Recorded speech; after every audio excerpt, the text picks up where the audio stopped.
Hello everyone, welcome back to my channel. কেমন আছেন সবাই? আশা করি সবাই খুব ভালো আছেন।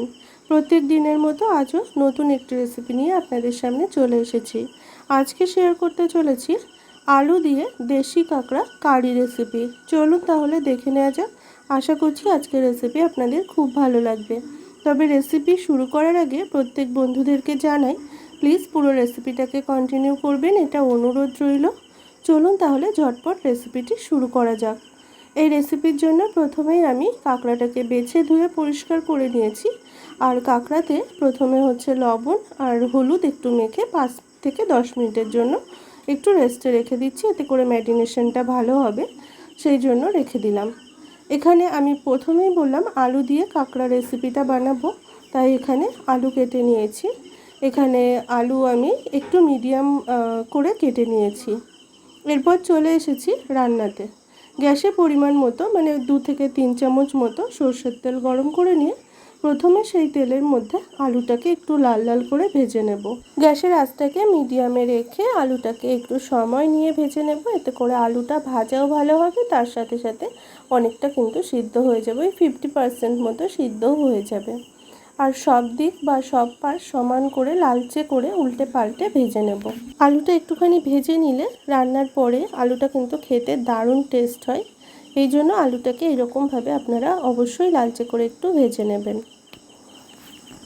সব দিক সমান করে ভেজে নিয়ে আলুটাকে এবার তুলে নিচ্ছি। খুব ভালো মতো ভাজা হয়ে গেছে, দেখেই বুঝতে পারছেন। কড়াতে ওই তেলের মধ্যেই দিয়ে দিলাম সামান্য একটু গোটা জিরের ফোড়ন। ফোড়নটা লাল লাল হয়ে এলে তার মধ্যে দিয়ে দিলাম পেঁয়াজ কুচি।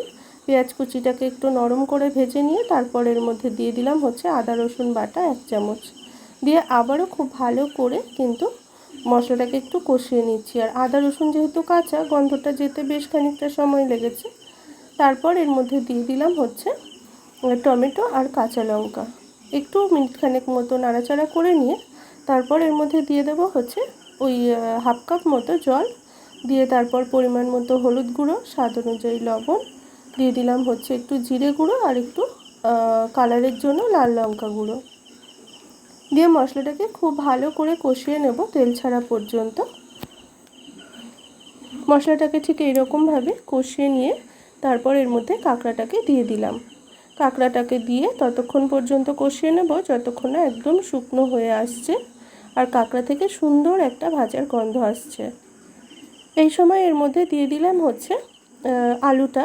বেশ খানিকটা সময় কষিয়ে নিয়ে তারপর দিয়ে দিলাম আলুটা দিয়েও আবারও মিনিট খানেক মতো কষিয়ে নেব। তবে আলু দিয়ে খুব বেশি সময় কষানোর দরকার নেই, কারণ আলুটা যেহেতু ভাজাই ছিল, সেই জন্য ওই মিনিট খানেক মতো কষিয়ে নিলেই হয়ে যাবে। মিনিট খানেক কষিয়ে নিয়ে তারপর এর মধ্যে বেশ খানিকটা জল দিয়ে দেব।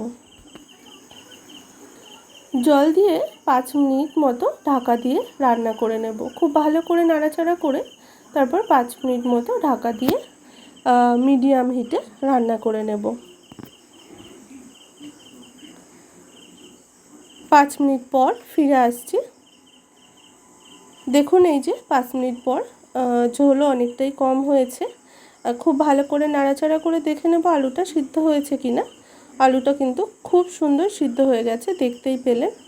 এরপর এর মধ্যে নামানোর আগে আমি অ্যাড করে দেবো বেশ খানিকটা ধনেপাতা কুচি। ধনেপাতা কুচিটা দিয়ে খুব ভালো করে নাড়াচাড়া করে তারপর কিন্তু নামিয়ে নেব। তৈরি হয়ে গেল আমাদের দেশি কাঁকড়া কারি রেসিপি, আলু দিয়ে দেশি কাঁকড়া কারি রেসিপি। এটি গরম গরম ভাতের সাথে কিন্তু দারুণ সুস্বাদু লাগে খেতে। আপনারা একবার হলেও দেশি কাঁকড়া এরকমভাবে ট্রাই করে আমাকে জানাতে ভুলবেন না যে কেমন লাগলো আজকের রেসিপি ভালো লাগলে অবশ্যই লাইক, কমেন্ট, শেয়ার এবং আমার চ্যানেলে নতুন বন্ধু হয়ে থাকলে চ্যানেলটিকে সাবস্ক্রাইব করার অনুরোধ রইল। তাহলে যখনই কোনো রেসিপি পোস্ট করব আপনাদের কাছেই সবার আগে গিয়ে পৌঁছাবে নোটিফিকেশনের মাধ্যমে। সবাই খুব ভালো থাকবেন। অনেক ধন্যবাদ। Thank you so much for watching.